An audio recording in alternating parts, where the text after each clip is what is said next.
Beyond the newsroom, where untold story is revealed. BTN Media, Beyond the Newsroom, ensonga semasonga wetuzikwatirako ne tuzimulula n'ogenda maaso n'okubanga ozifuna aboterevu nnyo nnyini ddala. Video y'olunaku olwaleero alabako eddakiika emu ebbiri oyinza ovaawo nga togitegedde, wabula ate oyo alaba okuva ku ntandikwa yaayo paka video weggwerako ogenda va ogiggyemu ate omusera. Kyebakoze musajja mukulu jeno waffe Ebuvanjuba nebugwanjuba ewaka wasigalawo ewasinga. Beyond the Newsroom gwe mukutu ogukuleetera ekyo ekisinga. Katiranga naffe ng'oyita ku noti 771 44 53 ne noti 744 26 45 na bino bikulu. Tetulanga bafere, tetulanga basawo ba kinnansi n'abagwa mu koowa eryo. Mwebale kutuwagira. Thank you. ku TV show tajagadde jenani aho no wetudda Medadi Segona kyakoze musajja waffe sekirungi yadda akamuna akeddagala ani jene Muhoozi kaine rugaba amuyisizaamu eggaali njagala ate mbikuwe byonna. Alex Luswa Luwemba bimukalidde ku mumwa byagambye biri mu interview ya Kasuku n'ebyamakasuku byamanyi abyeganyi era namusaba ajje erinnya lye mu kamwake. Kakati nno gwe munywanyi njagala okalire tukutuuseeko ensonga semasonga yenzeddeni okulaba nga mbatuusaako enteekateeka ez'enjawulo ku mukutu guno. Mwebale nnyo, mwebalire ddala abatugoberera okusinzira mu mawanga ag'enjawulo wano mu ggwanga lyattu Uganda, United Kingdom, United States of America, bannaffe abali mu bitundu bya United Arab Emirates, abali mu Saudi Arabia n'ebitundu ebirala German, mwenna mwebalegera maaso n'okubanga ate mutugoberera obubaka bwammwe butuuka era tweyanza nnyo nnyini ddala. Aho wennyini munzikirize nsooke ntandikire wano nkwe video eno yakukuwaza banga ate we tuba tutandikira ndyoke nkuwe ekinyusi ky'olunaku olwaleero. Wabula video eno nkusaba n'obwombeefu bw'ekika ekya waggulu asooka ogimpere like bw'ogiwa like ejjaba edduka speed yayiriiriye tuuke ku buli sekinoomu ali eyo. Ate era mu ngeri y'emu njagala okubeera nga mbasaba nga gwe mulundi gwe ogusoosola ba video zaffe ogende maaso n'okuba nga osubscribinga. Nyigawo mu kagambo subscribe okone mu kado kajje mu personalize okateeke mu all osobola ofuna notification ku mboozi zonna ze tukuteerayo. Awo wennyini wuliriza wamma ate tusimbule embalaasi. Mwami Luswa kanso nalukola talina wadde 10 kye yampa kumuwagira tekiriiwo. Kanso nalukola oli kyali wange Alex Luswa ne kanso nalukola namulaba dda ndudde nga mulaba nga tunyumya. He has been a very humble man, much as is a celebrated lawyer, naye nga ali simple naffe nensalawo nti ngenda because the reality was kadi baali bagenda giwa ye. You knew that and you know the reasons why. Yes, he was competent, the dynamics the party is taking and everything. So, sagalo tekewo mbeera nti nawagira kanso nalukola mbu nafunayo sente. Neguno gwaka. Kanso nalukola tampangayo wadde 10 kyanga ayitamu. Even before nga tanayitamu. So, let us be guided on that. Secondly, ensonga za Sejirinya. We did a video nga tuvuddeyo. Kitegeera. And this is what the video looked like. Ebisigadde abantu bebagala ogambera Kasuku simaya bichina kula Luswa ngogamba Kasuku alina byamanyala. No. Twagenda nze ali mivule mazike gundi ani John Kirifu Wamala ne Shafik Kaima. Ebyo byonna tubiteeke aside. Ekyogenda nani, it's not the issue. But the issue could be what Segirinya told you and what's really in the interview that you did after visiting him in a prison. Oh, the question could be, what other secrets Kasuku has or someone else have? That's the issue we could be at least analyzing right now.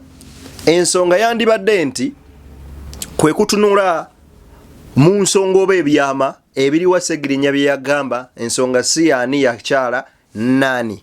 Alex Luswa Lwemba jukira yavayo n'agamba nti Kasuku alina ebyama byakola ki byamanyi era n'abagamba Kasuku naye y'omu ku abo ng'akolimira nnyo ekibiina kya National Unity Platform okuba ekibi nga Kasuku yavuddeyo na clarifyinga era n'agamba nti n'ensonga ezaweesa Nalukola kaadi zaali zirabika.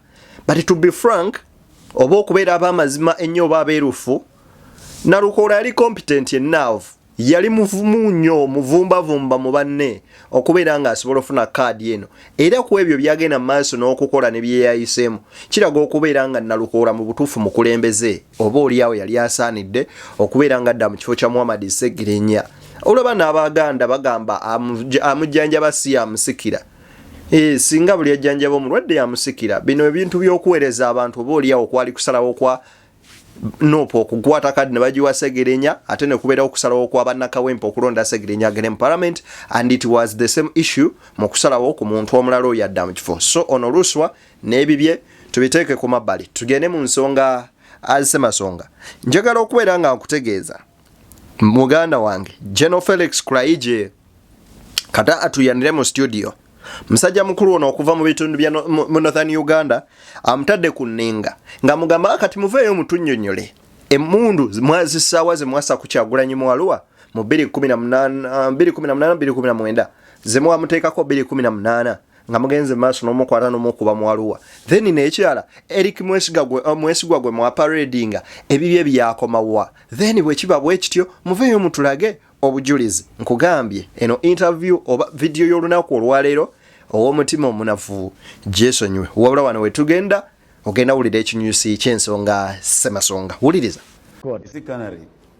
I have a problem with my senior brother General Kuraigye, a very distinguished officer, but for once you're not even embarrassed to lie to the people who are watching you. You went and planted guns in the room of Kyagulanyi in Gulu in Arua, arrested him, arraigned him in court for possessing guns illegally. The matter is dropped. You withdraw the charges against him. We ask you, so you planted guns in his house. Later on, you're withdrawing the charges. Where are the guns? Where did the guns go? And then you're here lying to the public. We don't need to do this. Ugandans are not very stupid as you think, that you can embarrass them.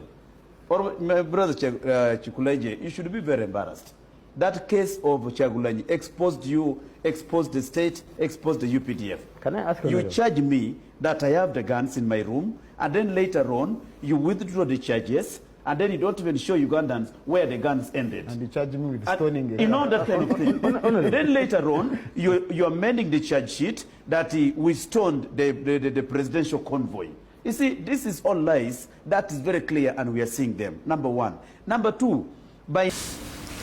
Nabagamba teri kintu kisinga kuba kizibu nga mulimu gwa kubeera PR Public Relations Officer mu PR mno bwe mutujja aboogezi b'ebitongole bino era bw'osanga omuntu ng'alina PR skills ennungi ne communication skills ne bwe kiba kifu asobola okikumatiza kyova olaba wasanga nga musajja mukulu Fred Enanga nga drone bweyita wagamba eyo yabadde munyenye baba bakuba tiyagasi ya ogwo omukka gwabadde gwa mu kiyungu nga bafumba ebintu ebifaanana bwe bityo but ekyamazima matuufu waliwo defending ebintu nawe ne bikusukkako kesi ya Kyagulanyi yaliwo ya 2018 era ne bagamba nti asangiddwa n'emmundu n'amasasi byonna ne babiyiwaawo. Musajja mukulu n'abuuza General Felix Kuraigye emmundu yalagawa ebintu bino byalagawa era ng'amutegeeza nti for real byaba exposinze nnyo nnyini ddala era mwadde so exposed okulaba nga emisango nga gino mugissa ku muntu ate ne mumaliriza nga mmwe mwennyini mugi withdrawings ate at the same point ne mwagala clearing a point. What kind of a point do you try to clarify or to clear? Ekyamazima amatuufu wano nno owa PR aba musajja mmekete wuliriza ebigambo bino tweyongere. Clear, and we are seeing them. Number one. Number two, by now you should be telling us here, Ugandans, that you see the people who tortured Eric Mwesigwe are here, arraigned them in court. Because if you're just going to come and say, oh, these guys, all these people were tortured by Noop, and then you are not carrying any arrest, the first person you should have arrested and who should be in Luzira now is the same person, Eric Mwesiga. Why? For denting the image of government. Why didn't you arrest him and arraign him in court? Honorable. Because he's a criminal. Honorable, you are insisting I should be embarrassed. Go on record, ask them for the records. If that case of Chagulanyi, you find any statement from Kuraigye, I'm willing to resign my commission. No, you speak for the... Canada, we are not discussing Kuraigye. Now, we are discussing the conduct of UPDF. I need let me clarify. make this very clear. This was an institutional mistake. Exactly. Now, Kuraigye should own it as an institution. Bannayuganda abalungi batugoberera ku Beyond the Newsroom ensonga semasonga nga zino ku mukutu kwe zituula n'ogenda mu maaso n'okuzifuna. Ebigambo bya Honorable Bono bw'obiwuliriza birimu eggumba. Eric Mwesiga yasooka n'avayo n'agamba nti bantulugunya ne bankuba ne banjokya paasi n'ebirala era bantulugunyisa mu kkomera. N'amala n'avayo n'agamba ng'ayimiridde ne Kuraigye n'amuteekaawo ayamba bannange nze ssente banopo be banjokya okunfuula bwe bati ne bwe bati. Munaye tewayita myezi mingi nga Eric Mwesiga ng'avaayo ate tagamba bansuubiza ssente ne batazimpa nzibanja n'ozibanja. So kati ebintu nga bino omusajja mukulu ono byagezaako okwogera agamba bye-exposinga nnyo state oba oliawo n'ebitongole by'okwerinda bibateeka mu kati abaga mu mbeera ey'okubeera nga baswazibwa nnyo n'okubeera nga babaanika olw'ebikolwa ebyo ebyefutwa ebigenda mu maaso n'okubeera nga ate oba oliawo bikolebwa. Anyway, njagala agenda mu maaso n'okuba nga nkuwa kati ku video ya musajja mukulu ono amanyikiddwa nga Honorable Medadi Segona. Biki byayogedde ku General Muhoozi Kainerugaba. Jjukira nti nno wetugenze maaso n'okubeera nga tuyengerera wiiki eno nga wiiki gye tukubye amabega meeting omukulembeze akukulembera eggwanga lino General Museveni Kaguta Yoweri Teruhabulwa n'omutabani nga yakulira ebyokwerinda CDF General Muhoozi Kainerugaba batuuza olukiiko lw'ebyokwerinda olw'okuntikko wali mu State House Ssentebe. Era ebimu ku bigambo bya General Museveni byayokozesa kwe kwali okuinstilinga discipline mu bantu abagenda maaso n'okubeera okuteekamu empisa okutandikira ne ku bitongole by'okwerinda biddemu empisa ku ngeri gye bikwasaganyamu emirimu gyabyo then n'abantu nagenda maaso n'okubakubiriza okubeera nga bongera okubeera n'empisa n'avumirira bannabyabufuzi n'obubinja bw'abantu ba Ssekinomu abagenda maaso n'okubeera nga bakozesa olulimi olukaawu oba oliawo oluvoola naddala abantu abakulu oba abakulembeze. Kaakati waneeno musajja mukulu Medadi Segona atugamba nti ebigambo ebimu obubaka obumu bwe yali aweereza nti teriyo ba officers basinga kubeera basiwufu bampisa ng'omutabani w'omukulu. Era agamba nti muzeeyi yayogeranga naye nga byayogera abisindikirira mutabani we agende maaso n'ofuna obubaka. Wuliriza information yeno nti CDF mutabani we era obwedda bagamba abamona nti obwedda agira neyewungulako n'agerako mu kisenge kye n'alaba buddole bwe yalekawo bukyaliyo n'agira ki n'agendako mu fridge ye nnyina n'ajjayo yogati n'anywako. Naye kale tukitwale nti yabadde CDF teyabadde mutabani azzeeko awaka gyaludde okubeera. N'abagamba ku by'effujjo kigambibwa nti munda yagambye nti mukendeeze effujjo kubanga mulikola mu lwatu. Teyagambye bali baani abantu abalala bonna wani gwe wali olabye akola effujjo ng'ogyeko mutabani we bonna abo bonna bamuhanga. Ani omulala gwe wali olabye ng'akola effujjo ku bannansi? So yasoose mubuulirira nga mutabani we yabadde amugamba mwana wange ne bwe tuba ab'okukola effujjo ku bantu tulikola mu mpolampola si mu lwatu. Nedda Edi Mutwe yali abuzeewo nga buli muntu yeegaana nga tugaba emisambwa gyamututte oba biki nga tusobola okuba ansa ne bwe bayajegeete gye tuwa tukyamunoonya naffe tukyamunoonya nti bamujjukire bye baatugamba ku baana bye basooka okubuzaawo nti beewambye bali Canada bali gindi.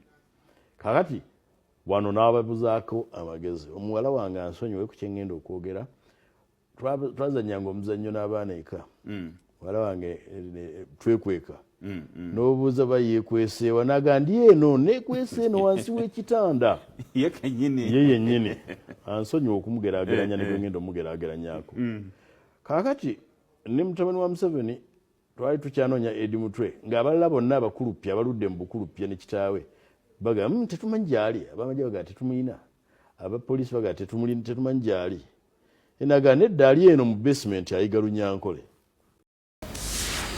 Ebigambo bya Honorable Medadi Segona agamba nti mu bigambo President byali agenda maaso n'okwogera yali abuulirira mutabani we nti olw'okuba ebikolwa ebimu bye bazze bakola bizze byeyoleka ng'ebyogenda maaso n'okwama n'otulugunya bannansi ng'asembyeyo okubeera ng'ayisibwa mu mbeera eno ye Edi Mutwe engeri ebyo bamuyisaamu buli omu nga bwe yabiraba.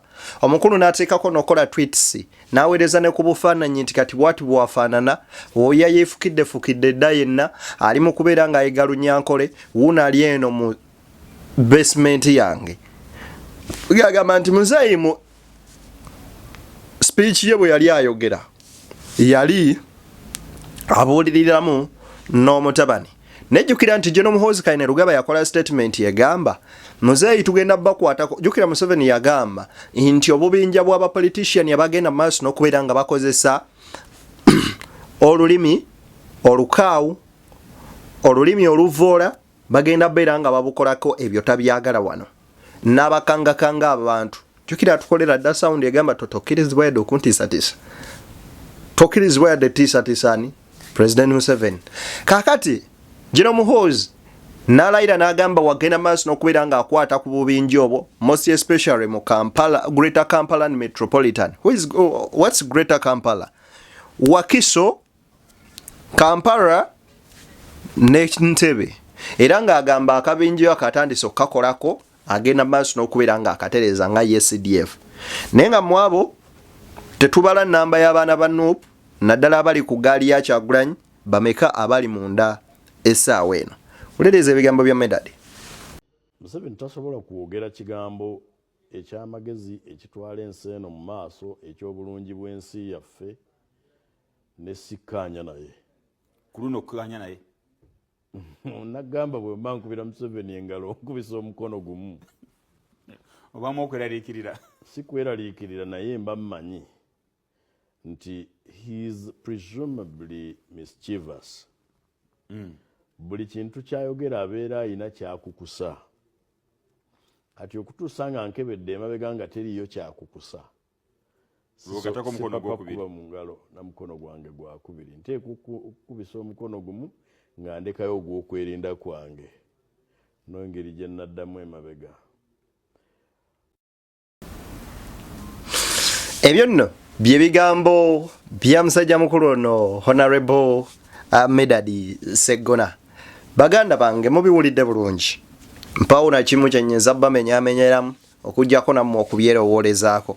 Nga bwe ntera obbakubiriza nti muwagale nnyo ensi yammwe nnyaffe Uganda yeeyo ne bw'oligenda wa east or west home is always the best. Ojja kuddeeka nga we wasinga. Kyamakulu nnyo okufaayo ku nsi yo n'okutegekera omulembe ogwo oguddako instead of ogenda maaso n'okubeera nga weesuulirayo gwa nagamba ng'owooza kimu tebinkwatako byatuuka we bimukwatirako. Era munnange ewa mulirwana babeera nga bali maziga omanya bumanya nti ekiva ewa mulirwana kye kinona n'oweewange. Ate era munnange ng'ogenda maaso n'okukola ebintu byonna otulugunya bannansi obatta ono afa n'oseka.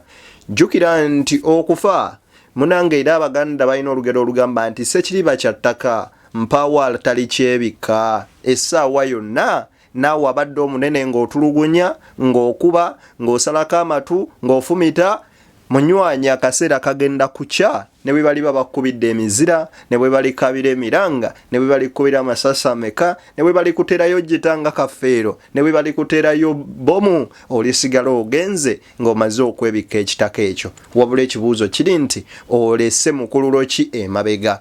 God bless. Let's meet into another story. Don't touch on your dial. I'm coming back, Uncle Denny, beyond the newsroom. Your one stationed up at a channel where you can get news and get it from here. One stop channel. BTN Media, beyond the newsroom. Let's get in touch.